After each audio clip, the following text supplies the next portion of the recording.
Hello and welcome to Law and Order SVU here on FANVERSATION. That's right, we're the only video podcast covering Law and Order SVU, probably the longest running SVU after show, the only SVU after show with the three of us, that's for sure.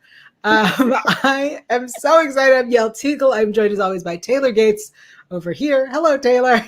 Hello. And Hi. Felicia Michelle. Hello, everybody. Hi, guys. I love doing this every week. Sorry, I just had to say that. I love it here.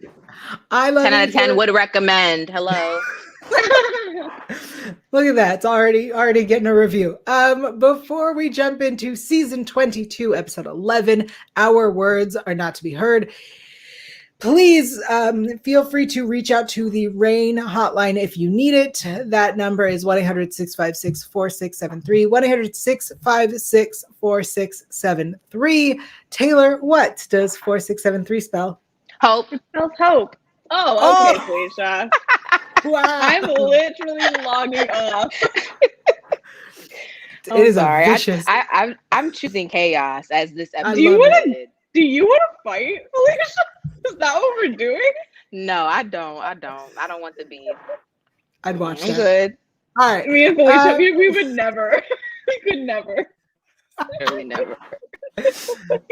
It'd be so cute. Anyway, if you're joining us for the first time, welcome. Please be aware that our show is a little bit different from the other shows you might find on the internet.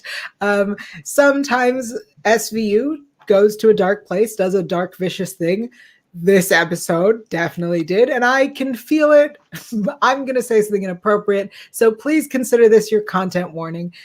Really, it's like I try to say this so that when I say something inappropriate, I can't get in trouble, but I can. But is it inappropriate, or is it a difference of opinion? There are things that are inappropriate, and they can be, but is it just a difference of opinion, or is it just that like maybe my comedic prowess is just higher than yours?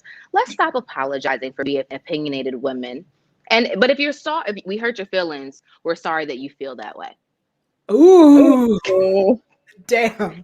It's a TV show. Yeah, this is a TV show. I'm just saying, look, if you're in a situation where you are not ready to laugh at the things we're going to laugh at, this show isn't for you. That's all I'm saying.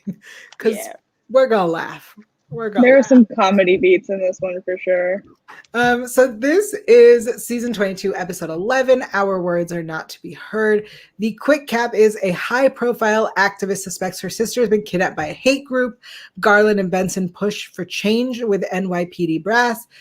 Kat gets some good news. So we're going to start with some personal stuff. Let's get that out of the way. Kat is promoted to detective. Yay! We're so proud of her.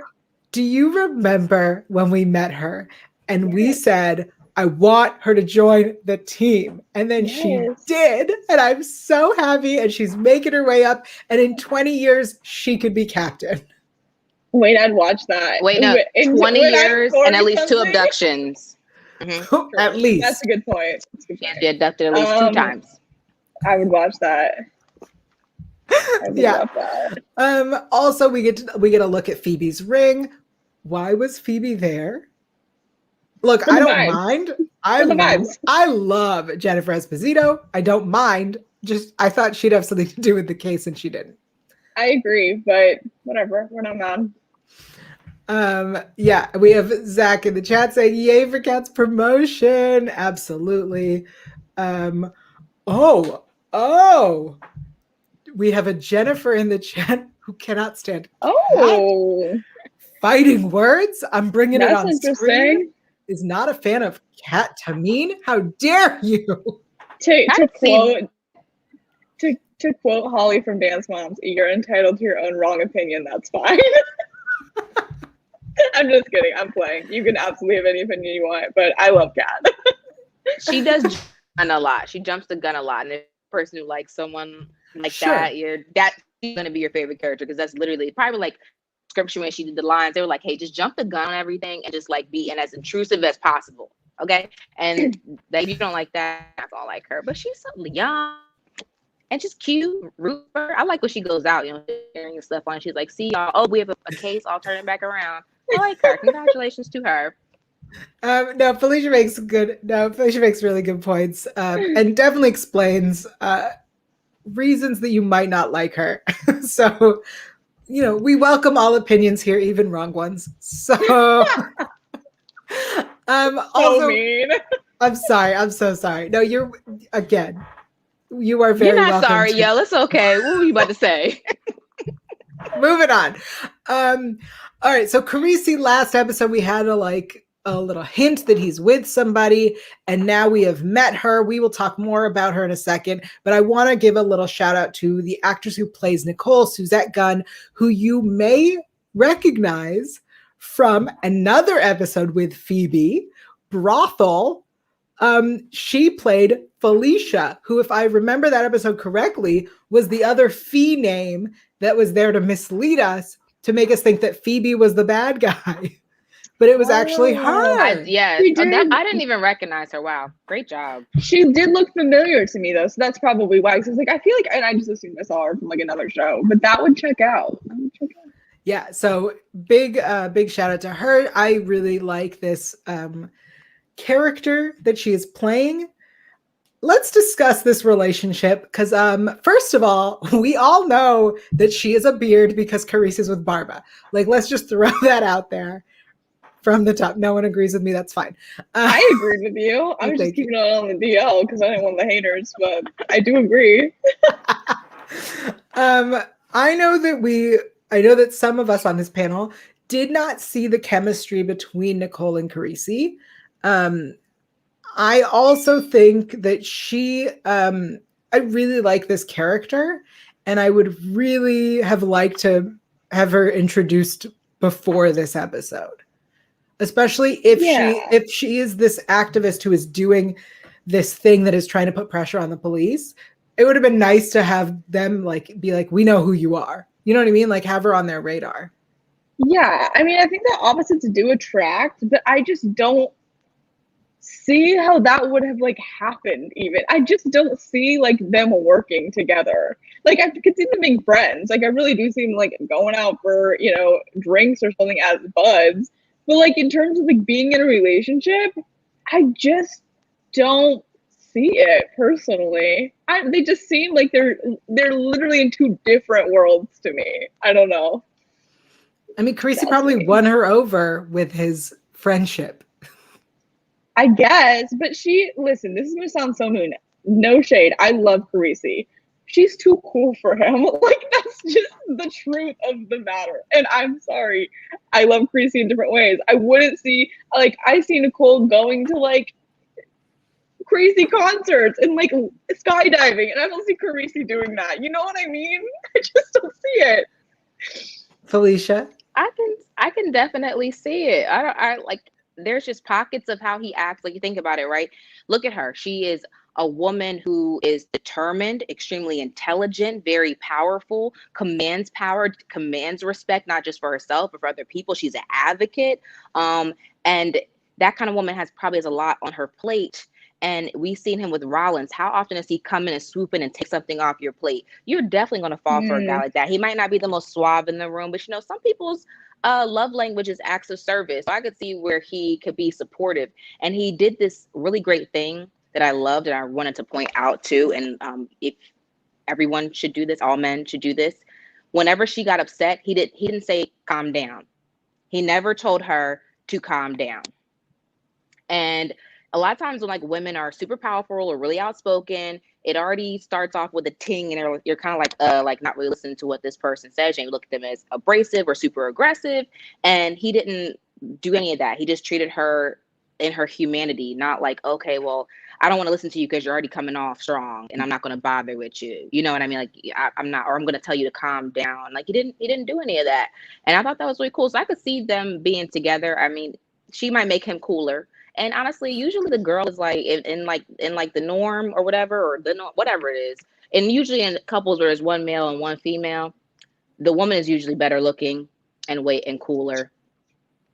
That's true. Honestly, seriously, okay. It's usually the truth. So you've convinced me more. Those are actually very good points with the love language and her being really busy and him being kind of a caretaker. and like giving her space to like live her life. Okay, you know what? I'm not like completely on board, but like I took some steps with your explanation. Like you've convinced me a little.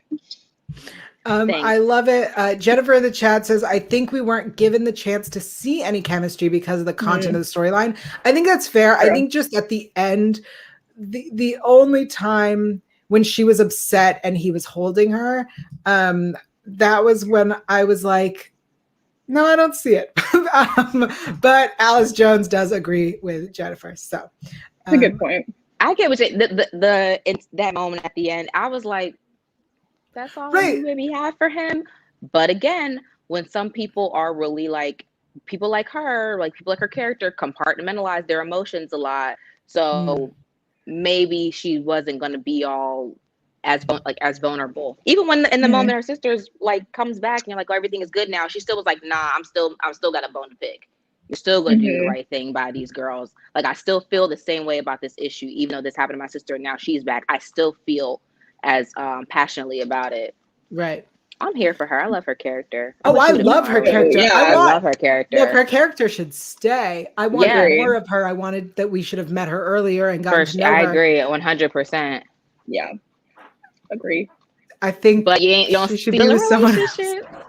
I just think she should be with someone else. And we all know who he's with. So moving on. So Rollins is out with family stuff. We have a deleted scene that we'll show you at the end, in case you missed it, about Rollins' family stuff. Also, I got to talk a little bit about Finn's gossipness, because this came out of like nowhere. We talked about it before where he was gossiping with Stabler. So now he's like, hey, Benson, have you told Stabler about Tucker? Because I told him that you were involved with someone. Girl, shut your mouth. Why are you gossiping? Yeah. So and I get why it's relevant, but also, I mean, I know it wasn't that long ago, and like Elliot did know Tucker and like they had beef, but I just feel like we're so far removed from that at this point, to be completely honest. Like Elliot's wife has died, like so much has happened between then. I'm like, it feels like, I mean, maybe it will become relevant, but it feels like a little bit of a weird thing to like kind of keep bringing up. I don't know. That's kind of how I felt. I was like, listen, we got other stuff that's a little more important than this, I feel like. I want to see that showdown. Like, I really want to see her tell him, and I do want to see Stabler's reaction, because Tucker had it out for the team. If you watch any of the old episodes before they started dating, Tucker was the worst. So I would love to see Stabler's reaction. I don't need Finn trying to stir up drama. He really is stirring the pot. And I kind of different side of him, you know? It's so out of place. I love it and I hate it. Felicia, what do you think? Same. I think it's weird. It's just not in his character. So much of who Finn Tutuola is not my business, not my problem. So it's just so weird that like you're just over here being a bone collector, dragging old bones and being a messenger of the past and talking about something that doesn't happen. She has been with this man in years. She has a whole son that she's got. Like, why are you a messenger of the past? Like, let's just move forward. And she was honest. She was like, I don't think he cares. I want this to not be just like something stupid that was just put in. I want to believe that this is going to lead into something ultimately bigger, maybe another opportunity for another crossover between the two shows, between SVU and organized crimes. I want to believe that that's what it's for, because if it's not, that was a waste of time. Like, we didn't need that. Yeah, I think it was weird. And I think that her being like, he has other things to, like his wife died, there's other stuff going on that's more important. I kind of feel like Finn of all people would have been like, yeah, like what? Yeah, it feels like almost it should be like the roles reversed. Like, oh, should I tell him about this? And Finn's like, no. I kind of feel literally fighting the mafia or whatever. Like, it almost feels like Kat should say, like, Kat, this is the kind of thing Kat would do, but she obviously doesn't know any of it, which is hilarious. But I feel like that's the character that would be like, hey, I know this is drama, but what if I brought this up right now? This has to be for a reason. I'm gonna put it right here, put it on paper. With this Sunday, April 18th, 4 o'clock Central Time, where I am. But that is going to come back around, and that's going to come back around at some point. It has to. It'll be with a crossover, because they are really trying to get us to watch organized crime like really, really bad. And I felt like part of some of this episode was just a small advertisement for us to go and try to watch organized crime to see if it make a connection to SVU. Like, y'all are really luring us over there. You're trying really hard. To answer that question, for those who did not watch this week's organized crime, there's no reason to. At the end of this episode, we find out from Garland. Let's talk about the stabler of it all. Garland tells Benson to keep her distance, and that they can't afford to lose her, and to not get involved because it looks like Stabler's off the rails. That's it. That's the crossover of this week. Moving on. Let's talk about the Jayvon Brown case, because that's still an issue in the storyline. We find out, we do go and we get the return of IAB Captain Renee Curry. Shout out to Amy Donna Kelly. Amazing. So glad she's back. I loved when we met her. I love her being back. We find out that Benson is cleared, that the systemic change that everyone wants is not happening. Shock. I live in the real world. Not a surprise. Yeah. I love when Finn says that he knew it wasn't going to happen, specifically when Garland said it's a time for a true inflection point. No, it's not happening. And then we have Benson go in for the deposition, and off the record, she wants the same thing as Jayvon. And in the end, he demands bias training, funding allocation. And it's almost as if someone on the inside told him what to ask for. Here's how I feel about this. I like that this show is trying to give us what it has always done, right? With, bless you. Thank you. I'm allergic to this episode, this part. Ooh, I believe it. Benson has always been the SVU detective that we need in the world. And Finn, if you've watched any reruns on Ion, there are behind the scenes interviews where Ice-T explains that when he was cast, Dick Wolf said to him, allegedly, that Finn is the cop that we need, not necessarily what we have from the police. So Benson and Finn have both been aspirational in the grand scheme of propaganda. So I like that we continue to be aspirational, and that, you know, the way we end is with someone saying, these are the changes we need to make. Unfortunately, we live in the real world, and those changes aren't coming, at least not yet. Any thoughts on Jayvon Brown's situation? Nope. Should we move on? No, I agree. No, we don't have to move on. Go ahead, Tara. I'm sorry. Yeah, I think it's good that they're digging in and covering it, because it's an important thing to cover. I don't think there's a perfect way to handle it on TV, especially in a show that has this many complications. Because like you said, it's propaganda. At the end of the day, like, this show is not portraying reality, and like, that's the truth. And it probably has, I mean, I feel like I can sort of watch it with a distance and like understand it's not real, but I feel like a lot of people who, you know, aren't, you know, on Twitter every day reading all the stuff and seeing all the horrible things that are going on, it probably could kind of cloud what you think. And I'm sure it's clouded me too, like, without me realizing it in a way. So I don't think there's a perfect way to handle it. And I appreciate that they're trying. I don't know. I don't know what the answer is, I guess. And I don't think anyone really does. So I appreciate the sentiment. I think it's just really hard when your show is not, that's not the first focus of your show, to sort of have it be in the background, because it ultimately is always going to sort of be in the background, because we're dealing with sex crimes first and foremost. So I don't know. I'm appreciating that they are doing it. I don't know if they're doing it perfectly. I also don't think that's my place to say by any means. I don't know. I'm glad. I like the effort, at least. That was interesting. You said that, Taylor, like the sentiment of it all. I like it's like when someone says thoughts and prayers. Like, thoughts and prayers is beautiful, but it's not really like active in it. And I feel as if the show has taken a clear stance on what their opinions are on some of these things, and as show writers, And I wonder what that relationship is like with NBC and them, you know, covering the things that they talk about, or, you know, writing things talk about. Obviously, this is a fictional show.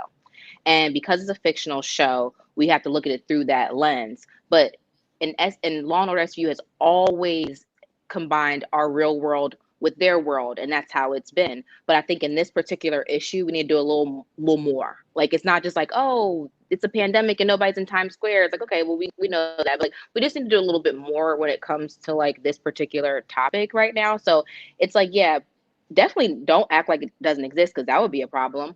But maybe let's put in our show, here's some information to go find out about these things. Here's information to find about real life cases that this kind of situation is based on, and how you can help.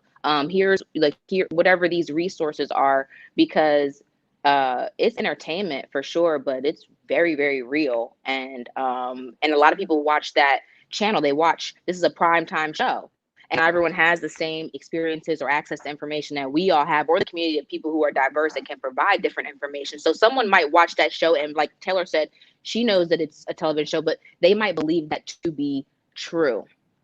And they're doing it in a really idealistic way. Like you said, Benson and Finn are really like the idealistic version of police, you know, that we will want. Even they're two different versions, but they're ideal. And we don't live in an ideal world. So it's like, yeah, cover it. Yeah, let's do it through that lens, but let's be responsible, because some people really will take this show and be like, oh yeah, that's exactly what's happening.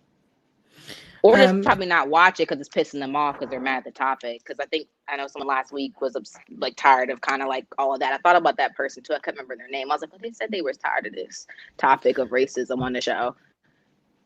Well, Jennifer in the chat says, I think the show can't cover the issues in an authentic way because it needs the detectives to look good. And I think that that's a really great point. Yeah. And I think that that's a really interesting thing to say, because it's true. They do. Our team, as we've seen in any time somebody is accused of something, it's someone adjacent to the team. It's never our team. And when it is our team, they're always completely innocent.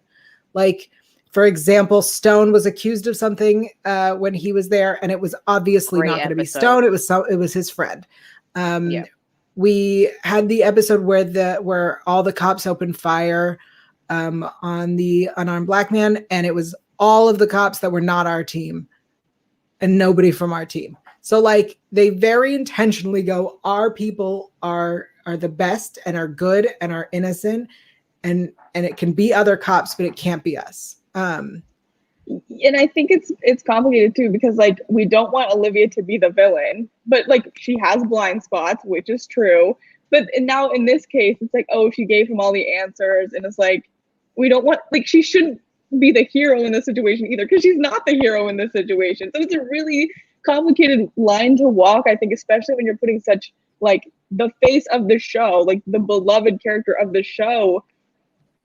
How do you straddle that line? You know, I don't know. It's, like I said, it's also not for me to say. I want to just make that very clear. Like, I can have an opinion, but at the end of the day, like, I'm not the one who you should be listening to on this, like, the most.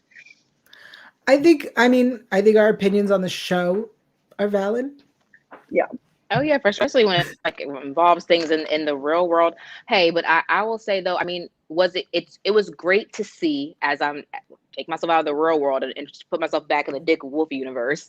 It was great to see that Olivia was like upset about the fact that nothing was going to be done. Like, she was, I'm like, girl, they just told you what was going to happen to you. You were worried like 2 scenes ago. You were worried about this just a bit ago, and they were like, oh yeah, nothing's going to happen. I thought it was really interesting too that they brought that back and brought that character back in, as you know, the current case of this young lady being kidnapped and auctioned online, you know, came up. Just the backdrop of that and those connections there. So I like that part. I'd rather something not be ignored, even if you don't do it perfect. At least you didn't ignore it. Yeah. So that's probably going to be an ongoing complaint we're going to have about the show as it tackles like these particular issues right now. So I probably won't say anything else about it. I just think they could just maybe like real world education a little better. But they ain't nobody's mama. It's your job to educate yourself. All this literature out here, Google it, man.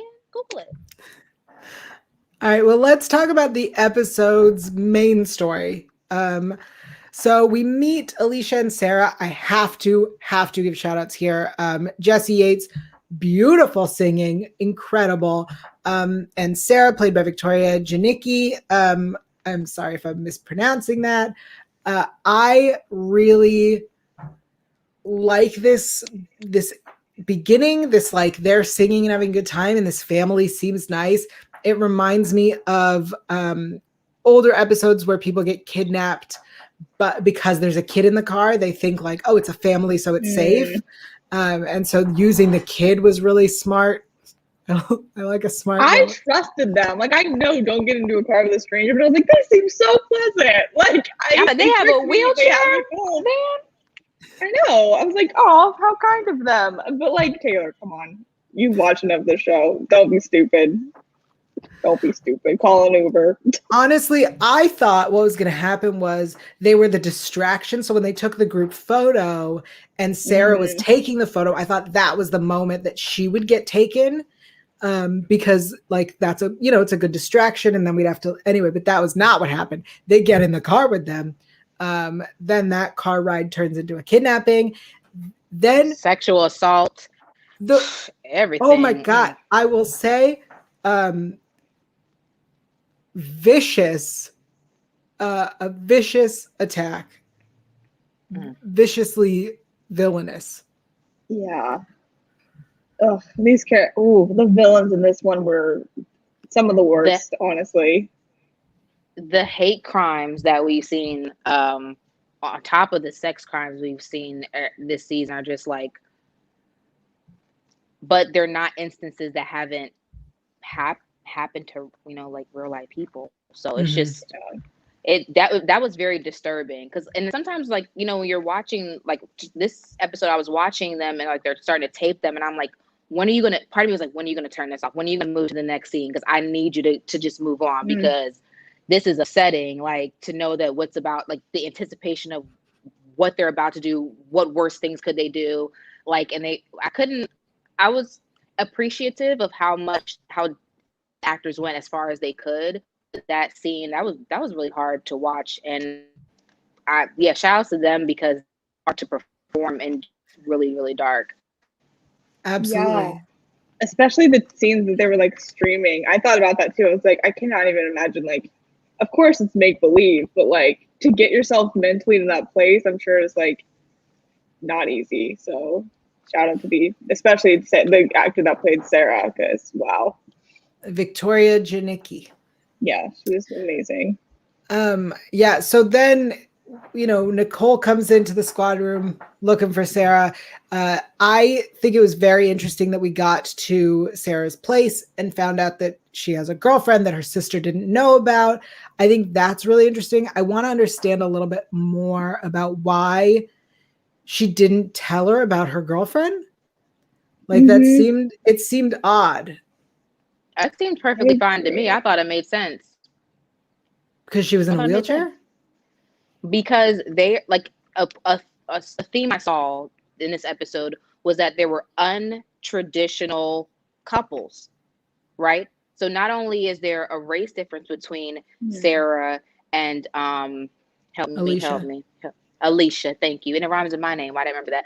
It's Sarah and Alicia, but there's an ability. Like they don't really show like couples that, I don't know what the right term is, like between like people who have disabilities and people or partners don't have disabilities, or don't have a physical disability. They don't really ever show that in mainstream media, like ever. In fact, when they were like kind of sweet talking to each other, before that, when she was just recording her, I thought she was just a friend or someone. Like I did not even think that, and I didn't even subconsciously how like biased I was to not even consider that. And then on top that there's a same-sex couple, so you got like three different things there. And you know, it might be difficult to try to explain that to your family, or to like, how do you, like, you know, it might be difficult. We all know like her first sister, she knew she was gay, but I remember the roommate or the Alicia, somebody was kind of shocked by the fact that her sister did know she was gay. So she just didn't know about the girlfriend, but she did know she was gay. But they'd been together for like a year, she said. Yeah, and she was supposed to meet her that same night. That night. She was like, yeah. I don't know. Do you introduce people to your family fast? I don't. No one's met my family in years. No. When we're engaged, you'll meet them. Well, yeah, we'll probably be engaged by then. Then you can meet them. You wouldn't married introduce her family so doesn't sorry. know. We're backing up. I've had this conversation with other people, and I want to know where we stand on this. You aren't going to introduce someone you're dating for a long time to your family until you get engaged? No, not until I get engaged, until I know if I actually want to marry that person. If I want to actually marry them, then I will introduce them. But if I'm not really sure, then you don't need to be coming to the door. You don't really know after a year? You're not really sure? Well, no, a year is a long time. Well, after that, then you'll probably know. You'll probably know after a year. Or you might subconsciously just stay. People have issues, Yael. You never know what's going on. I'm just saying, I feel like by 6 months, you know if you're going to kill this person or not. I don't know that you know you're going to get married, but you definitely know that like you're staying together. Well, if I'm not going to get married, then I'm not dating. Then at 6 months, then I'll tell my mom about you on the phone. Your mom doesn't know for 6 months that you've been seeing somebody? Okay. I tell my mom what I eat for breakfast every day. I just couldn't keep that a secret, I don't think. It's just for some people, like I know there for some people, or for this person, maybe Smells will identify. For this person, my family is really, really important to me, and my family is like good-hearted people, and they will get attached to somebody, and they will like be there for them. Like there are people who are exes of siblings, and we're still cool, and like but I don't want you around. You're my ex, you don't exist. So if I don't bring anybody around, I don't have to try to do the neuralizer for Men in Black and make my parents forget about them. So I just don't bring them around. I see. That's fair. Okay. That makes sense. I respect that. That's that. This is just relationship therapy. Like this is turned. Our show went a little. Whatever. All right, let's talk. We're watching Dr. Phil too. Like, congrats, you get a little freebie in there. I mean, look, we like to tell you about our families. I like that we're all close with our families. Yeah, like real close. Well, close enough to like where I probably would not. I probably would let my sister know if I was bringing my significant other, because it seemed like Nicole didn't really know that she was coming. Like we knew she was coming, but like you didn't know, so you was gonna have them just like come through, and you were just gonna be like, hey, here's my girlfriend. Just if I was Nicole, I'd be like, I did not set a plate out. Like I need to know the pizza's not big enough for all of us. Like I'm not cooking, I'm ordering pizza. So I need to know that. Yeah. That's anyway. So the EMTs have her phone. We find her, she's fine. Let's talk about the villains, the bad guys. Are crew 32-2, 23-2? I don't know what my notes say. Well, I flipped those numbers. 23-2. They're the white boys. I was like, is Proud Boys too close? Like we used them last week, so we had to switch it up. I just didn't understand. Okay. That just seems like I mean, listen, there's a whole storyline to come up with. Us sitting here and taking 30 minutes to figure out what's a good group, what's a good name for a fake white supremacist group. I'm gonna give them the pass on that one. Like, okay, I give you a pass on that. Like, you got it. All right. Okay, so then we meet Gary Packer, who is undercover. I love this. I need to give a shout out to this actor that is Hunter Emery. He's from Orange is the New Black, where he played. You're welcome. Thank you. As soon as I saw him, I was like, of course he's the guy. I just want to say Dana Lewis walked so he could run. Okay. It gave me the same vibes as Raw. I'm so glad. Yeah. Even though he kind of seemed like he was trying to hold some information back. I was like, this was my favorite part, was when he was explaining how he knew about this family. Yes. When he was like, look, I didn't sleep with her. And Garland goes, okay. Like, girl, nobody cares. Finn literally just was like, we get it.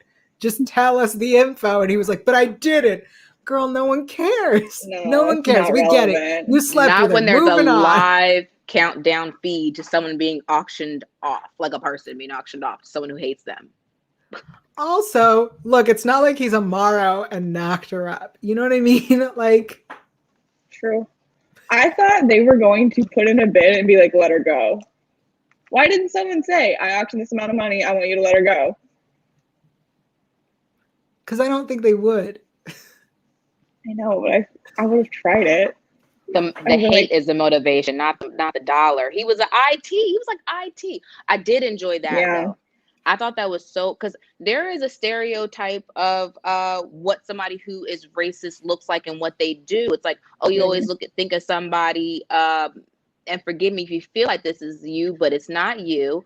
Someone who is of low socioeconomic level, a white person who's low socioeconomic level, low education, and just a history of just not being an achiever, like just a loser, like only a loser, only someone who is not succeeding in life is a racist. Only someone who is impoverished is racist. Only someone who's like that. And it's just like, no, there are people who in really high places who have a, I guess, a societal like view of success, like have money, have their jobs, have to do all that stuff, that are racist.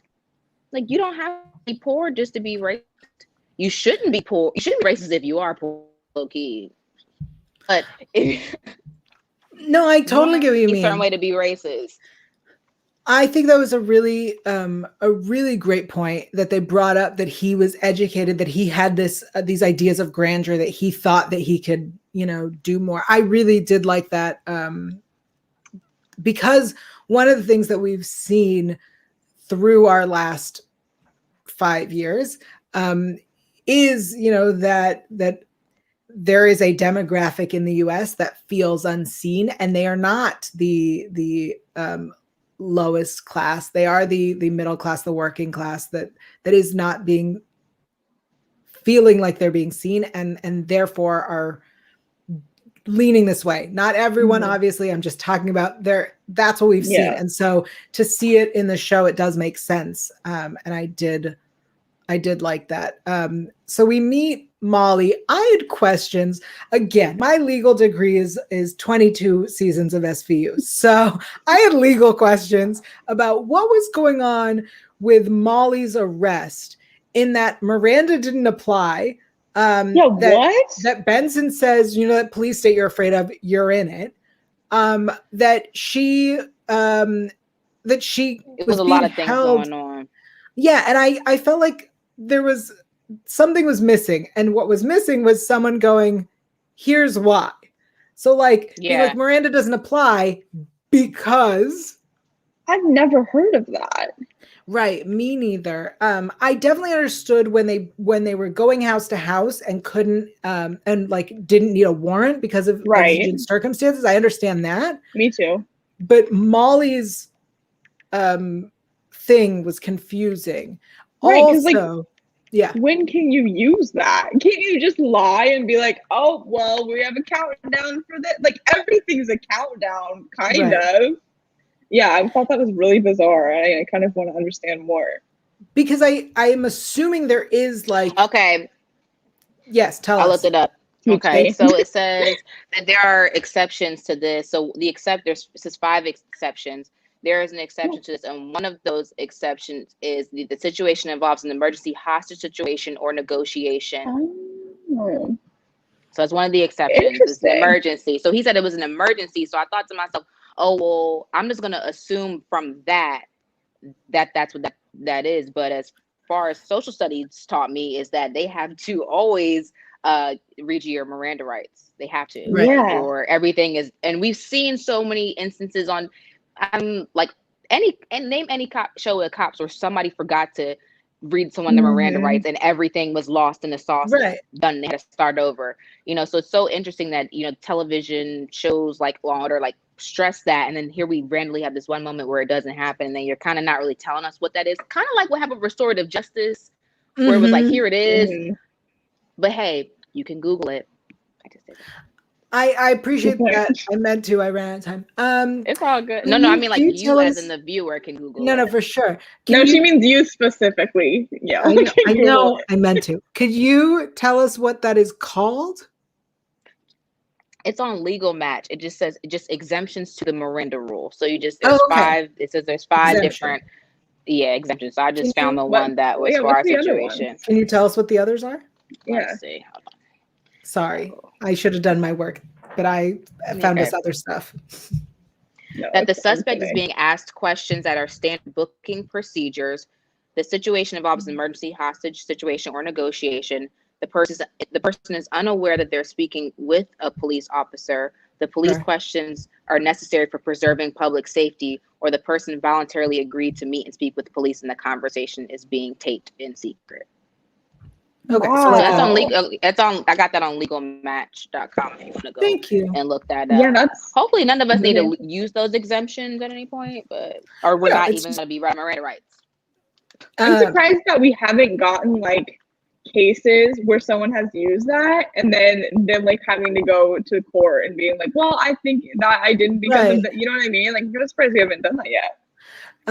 So the other thing that they bring up is that if Molly's husband kills Sarah, it's a federal hate crime and she will have the death penalty, and then her son will be lost into the system. And here's where I would have really like changed my wording a little if I were the cops, is that you just pointed out that she used her son to lure away Sarah, and the only person that Molly seems to care about is her son.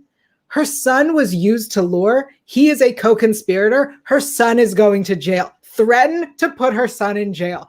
That would have gotten her speaking so much faster. That'd be crazy. Yael Tygiel, JD. Like, thank you. That would have been cold. I just can't believe she didn't do it. I was like, yeah, they were throwing everything else in the book at her. So. You threatened that you're going to put him in the foster care system and that he's going to be raised by immigrants. I understand that was a fear of hers, but you know what's scarier? Not the kid raised by a white supremacist, not named after a white supremacist hero, Forrest. Yeah, what? Now that got me thinking about Forrest Gump, and I was like, same. Side-eyeing. So anyway, Molly calls her brother, blah, blah, blah, who has a pager. Who has a pager these days? In the way that we saw him answer it on the live. What? If you've ever watched my live streams, I answer the phone all the time. Yeah, but this is a bit of a different live stream, Yael, and they're doing something a little different than playing whatever it is you play, a game. Not the point. I answer the phone on a live all the time. So then, okay, Benson, this is the part that like really upsets me. The woman who was upset that there will not be systematic change, the woman who was upset that bad apples are not being tossed out, cancels the ambulance. What? She said, die. She literally said, tell us or bleed out. Like, the part of me that knows that that's wrong and like doesn't fit with this episode was like, that was insane and like terrible. The part of me that is watching this as pure entertainment was like savage. You know what I mean? Agreed. Like, it's not good. No one should do that. But I was like, whoa, that was dramatic. Yeah. In that moment, I was more shocked at her I was more shocked that she did that, not that she didn't have any care for him. You kidnapped this girl. Like, you've assaulted her. I can't even imagine what we did not see that would happen in that type of scenario, right? You did all these things, and now you're just still like adamantly. So I was like, oh, so this is the hill you want to die on, literally? Okay, don't talk. I mean, I what was at stake? I'm like, I don't feel any empathy for you. But I was just kind of like, and she did it in front of Garland. Like, Garland was right there. His little face house to the side. It was cute. He kind of was like, she shouldn't do that, but F this guy. Like look, in terms of TV, it's great. In terms of the storyline,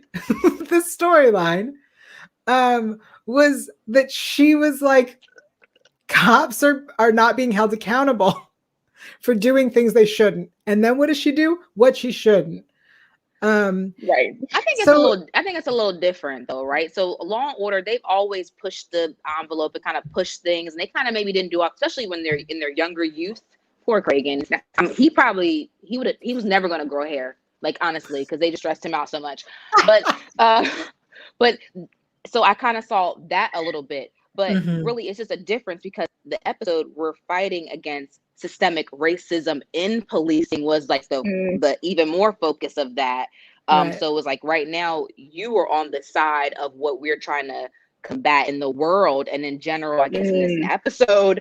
And so you can bleed out or you can tell us where this young woman is so we can try to rescue her. That was funny. Sure. Not funny, but it was like, ooh. No, I swear, yeah. Every time Felicia talks, I'm just like, wow, like I never thought of it like that. I'm not even kidding. Like every time you speak, I just feel so much smarter, but also dumber, like because my brain doesn't think of that. But I'm just like, yeah, you're so right. I almost thought that what she was gonna say was like, it almost felt like she was like, I gotta get it in before we change the rules. You know what I mean? Like, yeah, I can do this because we haven't changed the rules yet, and I can still do this. It's interesting. Sarah in the chat says, did she actually press the button and send the cancel message, or was it a fake out? I rewatched trying to determine. It seemed pretty real, but hard to agree, hard to believe. Honestly, I also rewound and rewatched. You hear the sound of the button. So like, Garlic just saying beep right next to her. I mean, you hear the sound of the button, which is what made me think that she actually canceled it, which is weird. I would have liked something of like her showing that she changed the channel, something on the walkie. You know what I mean? Like something to show us that she was not going to let this man bleed out. Well, we also didn't hear them say like any response back. Like they didn't, no one copied or like, you know, okay, that they were like, you know, so the last thing that was copied were that they were on their way with this bus. So I'm going to believe that she just told him that, which I'm like, I would have probably done that too. I'm like, you about to die. Oh, sure. No, I would have told him that for sure. Yeah. Anyway, any other thoughts on this episode? I want to get a pager. I want to get a pager now. You want like back in the Gap, like in the 90s, like, when it was like a cute little pager and it would go on your all the 90s stuff is coming back, yo. Like it's coming back. And like, yeah, but what do you need a pager for? To go on my hip. It's gonna be cute. I like that. An accessory. And like like just on my hip. You never know when I might need that to be rescued by that pager. Like it might, and I want a pink one. It could break. I want a pink one that's like kind of clearish with a clip on it. No, so if you guys find that, send me the link to it because I want it. Thank you. I wanted to talk about how the ending, I'm so like, I thought this was going to end in like a shootout or like something crazy, and it kind of just like ended, which I thought was a little, I was like not expecting weird. That. Like I'm glad that she was like safe and you know could run away, but I was shocked that there was not more like pushback. I don't know. I thought it was going to end way more dramatically, but I thought he was going to push her off of something when he was on the video. When he said, "I'm going to let her go," I was like, "Oh my god!" He went up someplace high and he's going to push her off because in a warehouse, you know, there's like different, there's like the shelving and stuff. Like he's going to push her off, and that's how she's going to die, and he's going to like make a run for her. I was, pleasantly surprised when he actually let her go. I was like, "Oh, he's either going to kill her, double murder homicide, a suicide homicide." And or he's gonna push her off and kill her and then try to make that's what I thought was happening. I was like, oh my gosh, she's gonna die, she's gonna fall and hit her head and it's gonna be terrible. Yeah, I'm really glad that she survived. I'm surprised he didn't I thought he was gonna commit suicide too at the end there though with that like shot, and he didn't, which was, we've had that happen in quite a few episodes. It kind of would have been a little bit predictable, I think, if they would have had it happen again, but it could have. I would have believed him doing suicide by cop. That would have made sense. But also, I think that I kind of feel like the message we're supposed to take is that he was a coward. Like, he was in the end. He had nobody else there with him. It was all on him, and he was a coward. There was nothing else to do. So, like, he gave up. I was surprised that they let the video run for as long as they did. Like as soon as he had his hands up and the gun away, and he was on his knees, I was like, turn the camera off. Right. Yeah. That and it was interesting what he said too. And he was like, I wrote it down as a line, but I would say right now, sorry. When he said, don't like he was like, don't let them try to tell you who I am. Like, don't let them like try to like Yeah. write a story for me. And I was like, and that would have really went along with death by cop, like suicide by cop, because Right. he's trying to like have this narrative of like who he actually is. And then like, you know how the media can be when things like that happen with people who, you know, do things like he did in this episode. They try to make you like, oh, this person had a troubled past, and they like he went to church. Like fight over They fight over the narrative of like who the person was, and like that was what he said. Mm-hmm. He advocated. He's like, don't let them tell you who I am. Like, don't listen to what you just saw I did, but we saw you do it with that ugly mask on. But I think that's what it was, is that he wants you to know that he was doing, you know, what he needed to whatever he believed. Like, I think he wanted you. The narrative should be pure to what his intentions. Yeah. And not let them believe that he was, you know, whatever. Let's go into our best lines. What are some of your favorite lines from this episode? My favorite is just when Garland goes, okay, to when he's like, I didn't sleep with her. And he's like, okay. Okay. That's my favorite part. I have a couple, so I can let Felicia go first. Oh, okay. It was when they came in for the deposition, and they were talking, and then the girl comes in the water. She's like, "Are you supposed to be here?" Like, she gets like really scared, and he goes, "Nah, we're fine." Like, it was like, "Nah, I got what I needed." Also, he looked fine as hell with his. It's something about that Drake black high turtleneck that does it for me. And I was like, wow. I was like, yes, you are. Yes, y'all are okay. Y'all are fine. You are fine. It's so interesting because turtlenecks in general for me are like the biggest turnoff. Really? I hate a turtleneck on anyone. He looked so good. Whereas I have his name, shouting him out. Actor is Blake Morris. Giving him a shout out right there. Morris. I was just gonna say. I got you a stepdaddy, baby. I got you, Morris in the corner. I got you a stepdad. Ignore me. Okay, moving on. Taylor, what lines? I was obsessed with every Finn and Kat interaction in this episode. Like, every line they spoke to each other, I was obsessed with. Like, when she was getting her promotion at the beginning, I thought that was so cute. I love when they were talking about how they still have a Christmas tree up and it's like April. I thought that was so funny. I love when Finn said, "Look for an angry white guy in a plaid shirt." Kat goes, "That narrows it down." I thought all of their interactions were amazing. I love right before Olivia was like going into deposition and she's like in a rush and Finn just calls out, "Talk fast." Like, that was amazing. And then finally, God, all of these are Finn. He crushed it this episode. When he kicks over the camera, "Show's over. Truth won't set you free." I was like, ooh, get him. I have to give a shout out again to the writer of this episode. This episode was written by Melody Cooper. Melody Cooper is the woman who wrote the first episode of the season as well, which was inspired by or ripped from the headline of her brother's story. So she's killing it. She's killing it. Yeah, I agree. What a good thing to come out of a bad situation. Mm-hmm. Yeah. So as I mentioned a little bit earlier, there was a deleted scene, although Twitter is calling it a bonus scene. That's not really how TV works. It is a deleted scene. I'm going to retweet it out for people, but for those who are watching it right now, you are watching our show live, you can check out just the footage of it. Let me hit play. Because I can't get the sound to come through for whatever reason. But it's Karisi is talking to Rollins on the phone and making some pasta sauce with Jesse. That's the kid's name? That feels right, yeah. And she's wondering where her mom is. It's a valid question. I'll say I'm wondering why she is sitting next to that pot when she's little like that in the hot stove, stirring stuff. She don't have no business up there. That's dangerous. I didn't see this. That's dangerous. With that towel over her shoulder. I'll say this. Thanks for deleting the scene. I will retweet this if you would like to see it. So we'll tell you where to find that in just a bit.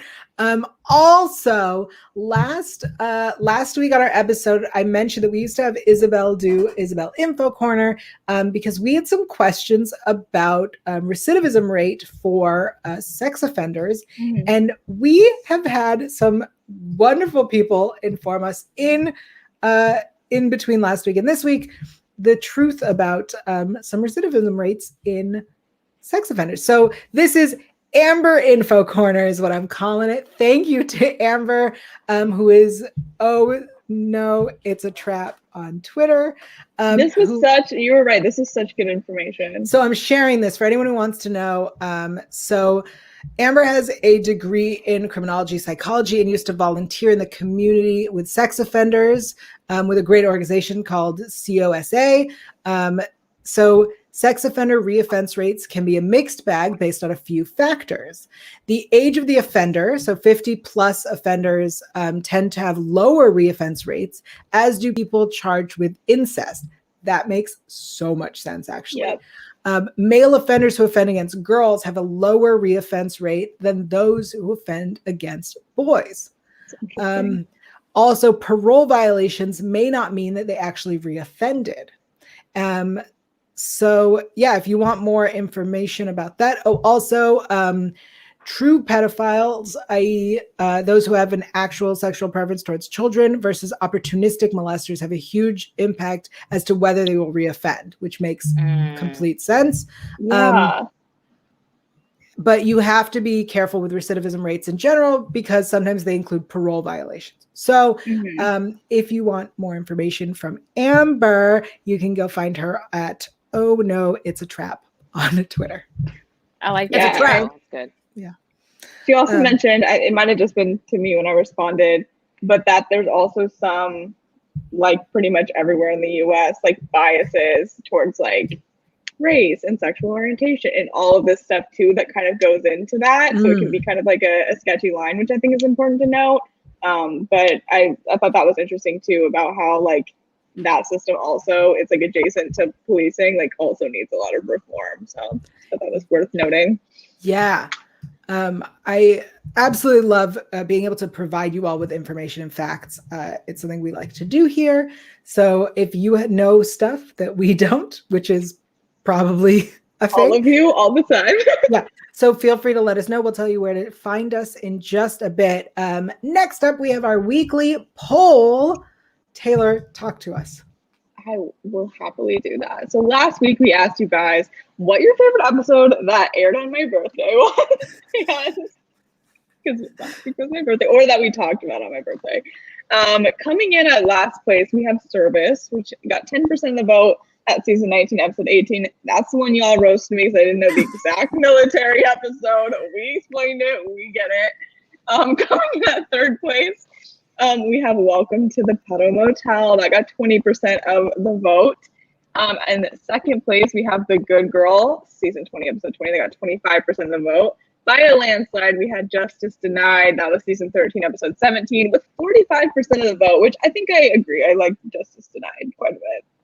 All right, that's so fair. Yes, that was the last week. This week, we asked you guys, or are asking you guys, what your favorite episode with a live stream is. And the votes are really tight right now. We have 3 tied for second place.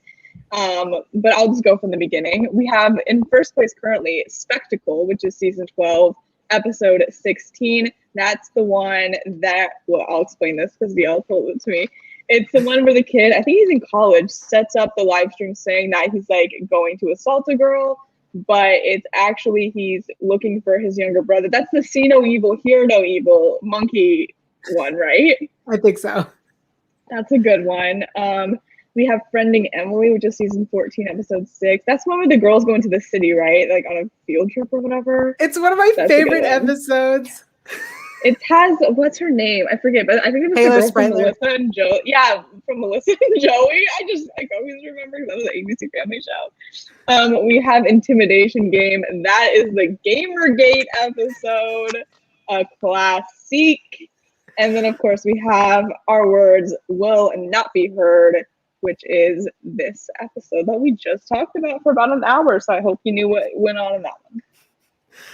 These are such good ones. I'm going to be honest. I voted for the Gamergate episode just because I know how much people hate it, and I didn't want it to. Why? It's so good. I mean, I didn't want it to, but like it is. But I would have voted for Friending Emily because it's one of my favorites. Fun fact about Friending Emily that I'm sure I'll tell you next week again is so Taylor Spritler she's a repeat offender. This was her second episode. The first episode that she is in is the one with Martin Short, where he's raping virgins and her sister is the girl who's kidnapped. She's the sister in this one where her sister is kidnapped. And fun fact, a good track record. Not just that, the girl who played her sister is kidnapped and then trafficked was also in a previous episode as a girl who was kidnapped and trafficked. Look, if you do something well, you can do it again. You'll get hired again. She must have did that first time. Look, go ahead. Casting. That's funny. But just, I remember being like, oh my God, I know this. I know all the facts on this one. I love that. Okay, so that's the weekly poll. We'll tell you where to find that in just a few minutes. In the meantime, what did we learn, everybody? What did we learn? I have an actual good one this time. Okay. It's that sometimes you don't have to read your Miranda rights. And also, I have a bonus one. When they said FBI isn't allowed to investigate certain hate groups, I thought was really interesting too. They threw that in there, which I feel like I've heard before, but hearing that again seems insane to me. Just to hear that be told to me again, I guess. I totally why? agree. I didn't get it. I totally agree. Yeah. Yes, I also learned that there were exemptions to the Miranda rules. I'm gonna find something else that I learned as well. Felicia, what did you learn? My suspicions were confirmed. Not that I learned it, but my suspicions were confirmed that Karisi is down with the swirl.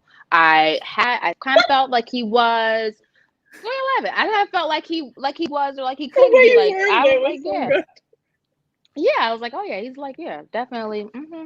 That's what I learned. Confirmed me. I know you guys have showmance that exists in a different plane, I guess, in some other universe.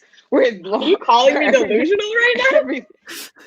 Oh, I'm just saying some planes are where we're at and some planes are where we're not at. But if you want to go up there, it's cool. You want to visit, that's fine. But this one, I always kind of this one. I was here for. I was here for it. Yeah. So yeah, that's how I learned. He's down the swirl. Yeah, we need to see them together more before I can see that, because I didn't see it this episode. But I've been wrong. I've felt the connection as it moves on. So I want them to prove me wrong. I learned. I learned that Isaiah Holmes is still working and part of the universe because his name was dropped. He sent over a file on Rick. It was a very quick thing. I missed it the first time I watched the episode and caught it the second. So will we see Isaiah Holmes back? Will he and Karisi get together? I hope so. I mean, yeah, that could happen. Anyway, we have people in the chat giving us what they learned. Jennifer learned the Miranda rights issue is a big one for me. Yeah, learning the exemptions to Miranda is very interesting. Sarah learned that when hearing her name Sarah used repeatedly through an episode, it never gets old. It actually helps her pay attention. That's so true. I love it when there's a Taylor here and there. Oh, I can't stand it when my name is used because they say it differently. And I get very annoyed. How did say how? It depends on the show. So there was a show called Weeds, and on that show there was a Yael, which I hate. Yael. I love the Weeds, but okay, I did not. Okay, all right. It's bad. It's bad. Unreal was Yael too. Yeah, Unreal it was Yael. Yeah. So what you all learned is I hate when they use my name on things wrong. Anyway. That is our show. Thank you so much to everyone who joined us live in the chat. I almost said in the chat. In the what? That's a different show. Yeah. Live in the chat. Thank you for being here. Also, if you have not already, subscribe to us on whatever platform. Please do so. We are on YouTube and all of the podcasting platforms. Or if you're a podcast listener and we're not on a platform you like, let me know. I'll make sure that happens. But until next week, Taylor, where can everyone find you and the poll? Yes, you guys can find me in the poll on Twitter at Elphaba_, you can also follow me on Instagram at Taylor_Yates_. Amazing. Felicia, where are you on the internet? You can find me on the internet living my best, actual real lit life. So I'm trying this thing and not use filters, but y'all pray for me because I'm starting it like tomorrow. My name, you can find me on Instagram at it's Felicia Michelle. You see me use a filter, yell at me because I'm trying not to do that because there's some really, really messed up, unrealistic standards of beauty that I'm trying to combat against. But hey, it's light work. I love that. Yo, where you at? I'm always using filters, specifically the giant eye filters because they make me laugh. You love that filter. I was watching you one day. Sorry, guys. I'm watching you on Instagram. I'm like, she is having the time of her life. And because you were having such a good time, you're like, wait, no, not that one. Okay. I'm like, she's having the time of her life right now playing with these filters. A 4-year-old with an iPad. Like, I swear. Thank you. I'm flattered. My roommate hates it. He like absolutely hates it when I do it. But you can find those hilarious videos on my Instagram, which is at Yael Tygiel. I'm going to retweet the deleted scene. So if you want to check that out, I will tweet that at Yael Tygiel. I also live stream and answer the phone when I live stream at twitch.tv/Yael Tygiel. Everywhere, YAELTYGIEL. If you again are in a situation where you need help, please reach out to RAINN. Their number is 1-800-656-4673. 1-800-656-4673. We want to make sure everyone stays safe. It spells hope. It spells hope. Can say it. Great. We love you guys. We'll see you for a new episode next week. Thank you again for being here live or for listening to us. We appreciate you. Bye. Bye.